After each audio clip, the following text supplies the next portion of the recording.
Sveiki, gerbamieji. Sveikinu Jūs su Jėgerių ir Melagių diena. Šiandien labai daug žmonių pavėlavo į darbą. Todėl, kad laikrodžiai pajuokavo. Nesuskambėjo tada, kai reikėjo, ir suskambėjo tada, kai jau nebereikia. Kodėl Jėgerių? Ne tik Jėgerių.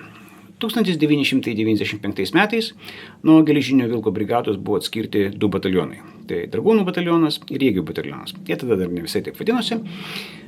Jėgeriai tapo specpajėgom, Dragūnai buvo atiduoti į karinių jūrų pajėgų flotilę. Karinių jūrų pajėgų flotilę. Ne, iš tikrųjų į flotilę, kuri tapo karinėmis jūrų pajėgomis 1995 metais.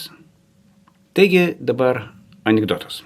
7, nes anekdotas 77, sutinka šaknį 49 ir sako, nustok čia manim apsimetinėti. Ir dar apie muziką. Žinote, kodėl 7 yra pats geriausias muzikantas? Dėl to, kad turi praktiškai visas priemonės. Do, re, mi, fa, sol, la, si. Geros jums dienos.